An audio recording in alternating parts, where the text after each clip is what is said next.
I'm bored! Entertain me.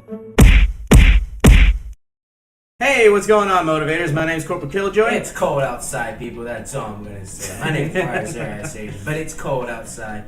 I don't like it. I gotta go outside, try to.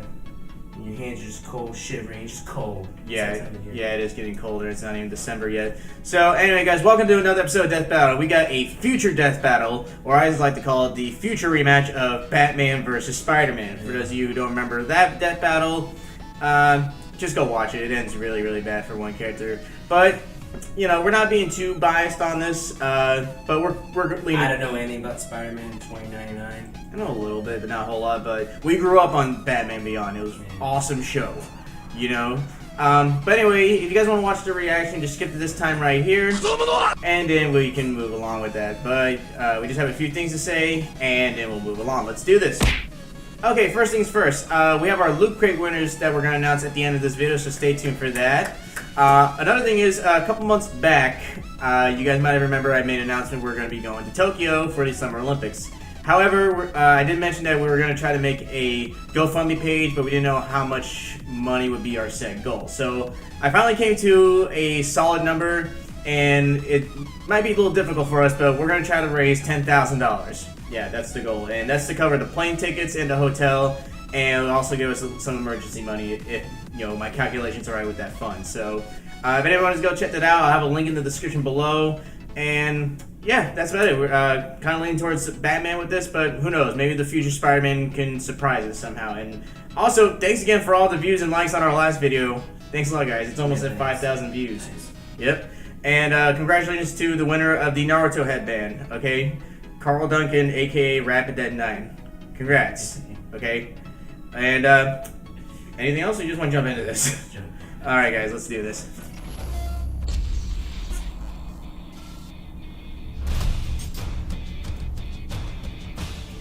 The future.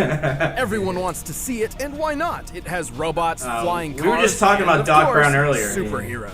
Yeah, the future still has those, but they're even cooler because of all the sweet gadgets. Like Terry McGinnis, the Batman Beyond. And Miguel O'Hara, the Spider-Man from 2099. He's Wiz and I'm Boomstick. And it's our job to analyze their weapons, armor, and skills to find out who would win a death battle. Let's find out. Terry McGinnis was your average futuristic high school student. He went to future raves, complained about future problems, had a future girlfriend, yeah, you know, the usual. Until one fateful day when Terry got into a fight with a group of jokers. What's he got against comedians? No, a gang called the Jokers. You know, like the Joker. Ah, but with a Z, because it's the future. Well, naturally. After possibly the most dangerous motorcycle chase ever put on television. That's cool, he's got a helmet. Terry found himself inside an isolated mansion owned by an elderly billionaire named Bruce Wayne.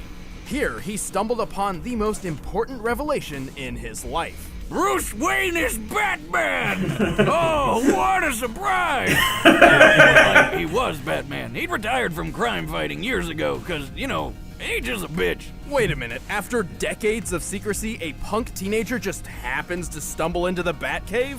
For crying out loud, if he'd found my secret lair, he'd have been vaporized on the spot. Yeah! Anyway, Terry's roller coaster of a day still wasn't over. Turns out, his dad got murdered. Dad? Bummer. So he did what any emotionally charged teen who wants to avenge their dad would do. He stole the Batsuit. But not the old cape and cowl of yesteryear. This was the latest and most advanced Batsuit. Yeah. Terry McGinnis didn't just become the all-new Batman. He was Batman Beyond. You ever wonder what would happen if Batman got a hold of an Iron Man suit? It's basically that, and damn, he looks friggin' rad. The Batsuit's nanotechnology greatly enhances his strength and provides several thin yet strong layers of ballistic and environmental protection. Jesus. And he can fly. He can soar faster like a than literal speeding bat out of hell. car, and he's really nimble in the air. Plus, he can always give his punches and kicks a literal rocket boost. The suit sports over 24 other gadgets for combat and espionage. He has a wrist-mounted grappling hook that can extend over 50 feet. There's a cloaking device, a lock decoder, finger microphones, climbing claws, an underwater breather, thermal and binocular vision, extendable spikes on his arms, flashbang grenades. It's like a giant utility belt. Buzzsaw, and even retractable tweezers. Splinters are no laughing matter. And don't forget all those sweet, sweet batarangs. These new age ninja stars are even sharper and more Jesus. compact than before, and they come in a variety of delightful flavors, like explosive, ensnaring, and electrifying. Terry's got a solid throwing arm and can even disarm multiple opponents with a single shot. But if he's feeling a bit lazy, he can always just use his arm launchers to fire batarang discs. Also, when anyone gets him too close, the whole suit can act like a man-sized taser. The electric shock is strong enough to stun people spliced with I remember animal that DNA episode. and short The out new heavy Justice machinery. League got mind But control. tools don't make the man, Batman. Terry's a master martial artist with plenty of training from legends like former Robin Dick Grayson, totally real ninja Kairi Tanaga, and the former Dark Knight himself. Once he got over the kid stealing his suit, of course. Bruce Wayne doesn't just serve as Terry's mentor, he's also a constant source of advice and information on the go through his direct link to the Batsuit from Basically, the he's the Oracle. Good thing, too, since Terry's not exactly the world's greatest detective. At least not compared to the old man. Bruce is extremely intelligent and an expert analyst. Plus, the Batcave has some very impressive Oh, we're getting technology. stats on Not Batman? only does it host one of the most powerful supercomputers on the planet, it's also completely dependent on its own hydroelectric goddamn power supply Batman. and isolating. I don't care who Bruce used to be. Having an old guy I'm gonna get a barking t-shirt orders that in your says that, ear the sounds goddamn- annoying. Like your dad's always looking over your shoulder. Or at least I imagine, because I didn't have one. Well, Terry is Bruce Wayne's wow. secret son. What? In an effort to ensure there would always be a Batman, government boogeywoman Amanda Waller had secretly overwritten Warren McGinnis' reproductive DNA with that of Bruce Wayne's. Wow. Like, he was just blasting Wayne babies? It's like all the fun, but you could get out of any child support case. And bonus, I guess Terry's father technically wasn't murdered. that's what she Good said. for him. Always be each Also, other. he's got Yeah. all the benefits from Bruce's kick-ass genes. Even before going through combat training, Terry was a skilled fighter, strong enough to send opponents flying with a single punch. In Wow. the suit, he's strong enough to lift large I-beams and this giant boulder. He's even survived getting his leg trapped under Bruce Wayne's trophy penny. What's so special about a penny? Just look at it. Holy colossal currency, Batman! The penny's diameter is easily 20 feet wide and is frequently dated from the 1940s. This means the penny is likely composed of bronze and weighs around 166 tons. That's more than enough to crush all the bones in your foot. But not Terry. He was up and at him like nothing happened. I mean, this guy's tough enough to take a missile to the face and then fall hundreds of stories. And all he got out of it was a couple broken ribs. What's a penny as heavy as 33 monster trucks gonna do? He's quick enough to dodge gunfire, skilled enough to defeat lizard people and the Justice Lords. In a newer suit, he could fire concussive pulse blasts and even outraced an intercontinental missile, which can reach speeds of up to Jesus. 15,000 miles per hour. Batman doesn't That's over mess around, 19 dude. times the speed of sound. He's still no Bruce Wayne, though. He's kind of a punk and doesn't have the amazing smarts or expertise of Batman Classic. You don't quite have his magnificent brain, for instance. You do have his heart, though. Maybe not, but he has accomplished feats equal to his predecessor, like fighting Superman and ending the Joker threat once and for all. Clearly, Terry McGinnis has more than earned the title of Batman. You're pretty strong for some clown who thinks he's Batman. I am Batman. All right. So, here's an unfortunate spoiler. The year 2099 kinda sucks. Plagued by a massive civil war between humans and mutants, the world fell into a dystopian ruin of violence and anarchy. The Jesus. heroic age had come to an end. But some people still wanted a sequel. Enter Miguel O'Hara, a child prodigy turned super genius with a penchant for genetic tinkering. Miguel's skills landed him a job at one of the biggest companies in the world, Alchemax, where he got to work trying to rebuild one of the greatest heroes of all time, Spider-Man. Specifically, he attempted to replicate the DNA of Peter Parker, the original Spider-Man. But like most of the 21st century superheroes, not much remained of Parker outside of stories and legend. Miguel had to build his experiment from scratch, starting with a single, simple spider. Unfortunately, Alchemax didn't have the greatest job security. After a lot of bad blood and some spilled blood, Miguel wound up accidentally getting a dose of his own creepy crawly project. Transforming him into the Spider-Man of 2099. But future Spider-Man isn't quite the same as your grandpappy Spidey. That's right. Apart from the superhuman strength, speed, durability, and improved healing, Miguel's powers are entirely different. Unlike Parker, he can't actually stick to any surface. He can still wall crawl, though, using retractable talons on his fingers and toes, Jesus. which also make for fairly deadly weapons in a fight. And he's got fangs like a vampire. If he bites you, he can inject a venom that can paralyze your whole body almost instantly. Also, he may not have Petey's trusty spider sense, but his sense of sight, smell, and hearing are superfied. He can hear noises from miles away, see in the dark, and make out far-off and fast-moving objects with ease. In fact, his senses are so might as well be acute, he Peter wears Parker tinted then, glasses shit. to keep daylight from hurting his eyes. And like any Spider-Man, he can shoot webs from his hands. Miguel doesn't need compact web shooter devices on his wrists. He actually has organic spinnerets in his arms, which create and release thick, durable strings of webbing. Because they're natural, these strings are chemically identical to spider silk, with a tensile strength similar to steel. Wow. Ew. Okay, the original Spider-Man always kind of grossed me out, but this guy's powers are disgusting. I think Miguel would agree with you. Well, yeah, one day he's just your average dweeb doing sciencey stuff like you, and the next he's got big lumps in his arms which shoot sticky stuff? Who wouldn't be weirded out? Miguel saw his newfound power as a curse, a blight which turned him into an inhuman freak of nature. But that didn't stop him from fighting crime, complete with his own Spidey suit. His original costume was made from unstable molecules, allowing the use of his talons without tearing the fabric. He also wears a web-like cape made of light bite, which lets him glide through the air. Whoa, Light Bright! I remember that. Man, do they still have that in the future? And did they find a way to stop you losing those little pegs? Light The amount bite. of penises that were whatever. made from that. The suit looks pretty cool, so I hate to spoil the mood, but it's actually just a run-of-the-mill costume from a Day of the Dead festival. No, really. Though after meeting the present-day Peter Parker, Miguel received a much-needed upgrade. Yeah. His new suit contained synthesized unstable molecule fabric mixed with Kevlar, greatly improving his defense. This suit can survive a shot from a howitzer artillery cannon. A common M777 military howitzer fires 92-pound shells at 2,200 feet per second. That hits with over 100 tons of force. Miguel's even taken a hit from the Thing, a hit which shattered a Damn. tempered glass window and sent Miguel flying over 24 feet. And the new suit has explosives, hologram projectors, infrared scanning, and it's even got wings and rocket boosters on the feet.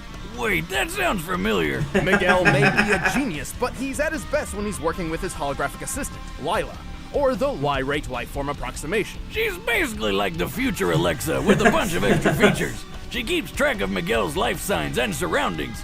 With Lila's scanners and his super senses, anyone would have a hard time trying to sneak up on future Spidey. While Lila was originally built as a home appliance, she can be stored on Miguel's portable communicator.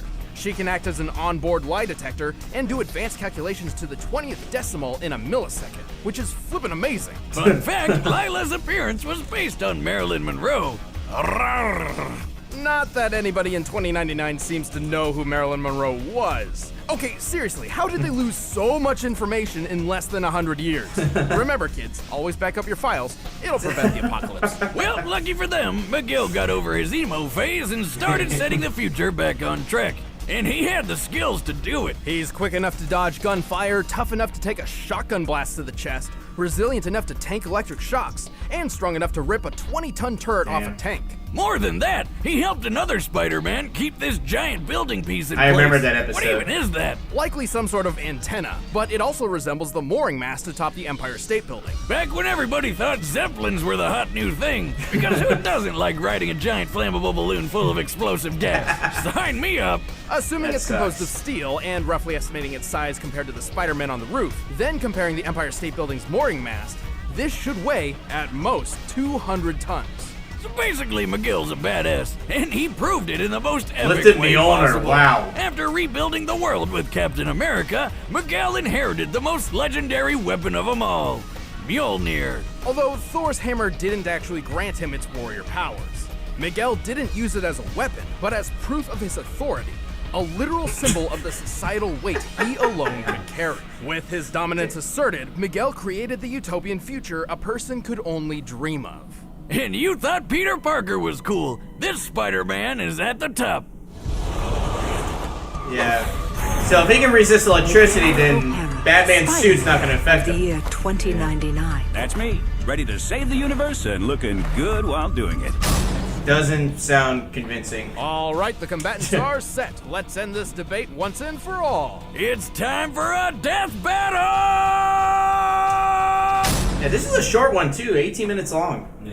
Yeah. Well, still going Batman. Yeah. McGinnis, keep an eye out. I've been seeing some odd reports regarding this part of the city. And he's got assistance from Bruce too. Hey, Bozo! I was brooding there. Who the shuck are you?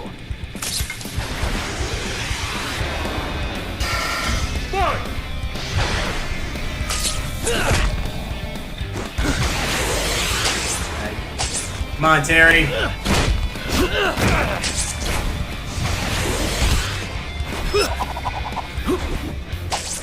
Right back at you, Batty. Nice. Hey, Lila, get me a reading on this vampire guy, yeah? Of course, Miguel. I can't identify his tech or fighting style, but I can try hacking his suit. Damn. He's too comfortable in the air. Try a different approach. Get to ground level. I can't move!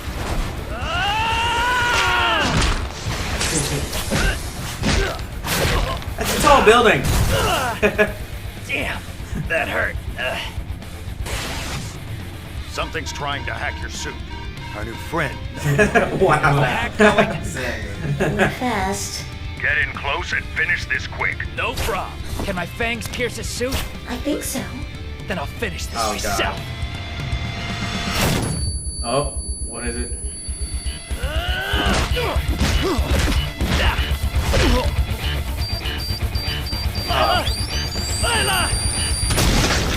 And What the hell? problem solved. I guess that's what Oh yeah, his endurance wasn't as tough, that's why.